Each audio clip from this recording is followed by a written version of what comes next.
एक शहर में रोशनी नाम की लड़की रहा करती थी। रोशनी के माता पिता बहुत गरीब थे, इसके बावजूद भी वे रोशनी को एक अच्छे कॉलेज में पढ़ा रहे थे। लेकिन बेचारी रोशनी गरीब होने के साथ साथ सांवली भी थी, जिस वजह से सभी उसका खूब मजाक उड़ाया करते थे और कोई भी उससे दोस्ती करना पसंद नहीं करता था। कॉलेज की एक लड़की शिवानी अपनी दोस्तों के साथ अक्सर उसका मजाक उड़ाया करती थी। अरे ये कौन आ रहा है? मिस रोशनी। शिवानी की बात सुनकर रोशनी रुक जाती है और शिवानी से कहती है, क्या बात है शिवानी, तुम मुझे बेवजह क्यों परेशान करती रहती हो? क्या मैं तुझे परेशान कर रही हूँ? परेशान तो तू कर रही है अपने माँ बाप को।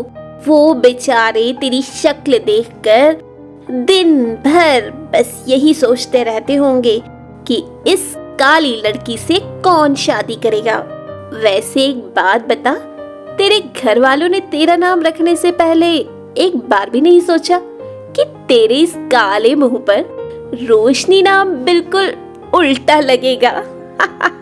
कोई बात नहीं शिवानी, हम रोशनी के मम्मी पापा की गलती सुधार देते हैं और अब से हम इसको रोशनी नहीं बल्कि काला साया बोला करेंगे।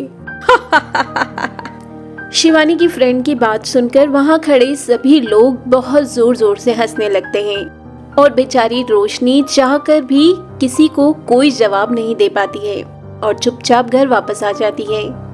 मेरे सांवले चेहरे की वजह से सब लोग मेरा मजाक उड़ाते हैं। वैसे कहीं शिवानी सच तो नहीं बोल रही थी? कहीं ऐसा तो नहीं है कि मेरी शक्ल की वजह से मेरी कभी शादी भी ना हो पाए? ये सब सोचकर रोशनी बहुत जोर से रोने लगती है। इसी तरह जब एक दिन रोशनी कॉलेज गई होती है तो उसे अपनी क्लास की एक लड़की की लिपस्टिक बहुत पसंद आती है। इसीलिए रोशनी उससे पूछती है, शालिनी तुम्हारी लिपस्टिक तो बहुत अच्छी लग रही है, तुमने ये लिपस्टिक कहाँ से ली? लेकिन इससे पहले कि शालिनी कुछ कह पाती, पास में खड़ा राहुल रोशनी का मजाक उड़ाते हुए कहता है, कहीं से भी लो, मगर रोशनी तुम यह लिपस्टिक मत लगा लेना, क्योंकि अगर तुमने यह लिपस्टिक लगाई तो फिर सिर्फ लिपस्टिक ही दिखेगी, तुम नहीं। राहुल की बात सुनकर वहाँ खड़े सभी लोग हंसने लगते हैं। लेकिन राहुल की बात रोशनी को शिवानी की बात से भी ज्यादा बुरी लगी थी, क्योंकि रोशनी राहुल से दोस्ती करना चाहती थी। बार बार मजाक उड़ाए जाने के कारण से रोशनी अब बहुत ज्यादा उदास रहने लगी थी। बेटी ये लो पैसे और सामान की लिस्ट, बाजार से ये सब सामान ला दो। रोशनी बाजार जाकर अलग अलग दुकानों से सामान लेने लगती है कि तभी उसे उसी कलर की लिपस्टिक दिखती है जो कल शालिनी ने लगाई हुई थी। अरे ये तो वही लिपस्टिक है, अगर मेरे पास पैसे बचे तो मैं ये लिपस्टिक तो जरूर खरीदूंगी। लेकिन सामान खरीदने के बाद रोशनी के पास पैसे नहीं बचते हैं, इसलिए वो बेचारी लिपस्टिक नहीं खरीद पाती है और उदास मन से वापस घर की ओर लौटने लगती है। काश आज मेरे पास पैसे होते तो मैं वो लिपस्टिक खरीद पाती।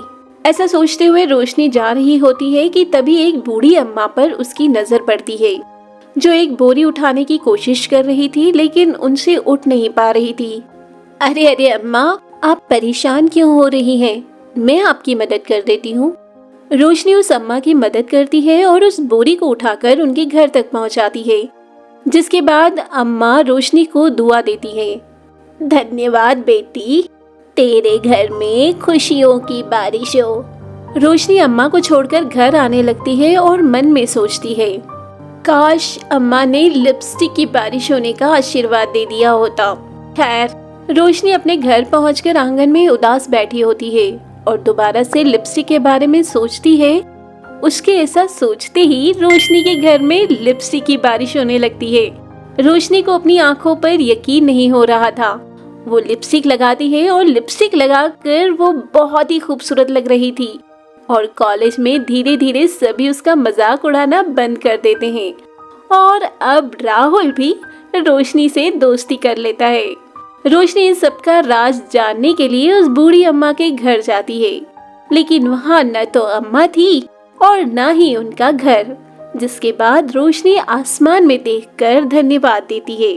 तो दोस्तों, ये थी लिप्सी की बारिश की कहानी। अगर ये कहानी आपको अच्छी लगी हो तो वीडियो को लाइक कर अपने प्यारे चैनल कार्टून बडी टीवी को सब्सक्राइब जरूर करें। साथ ही अपने दोस्तों को भी शेयर करें ताकि वो भी इसका आनंद ले पाएं। धन्यवाद।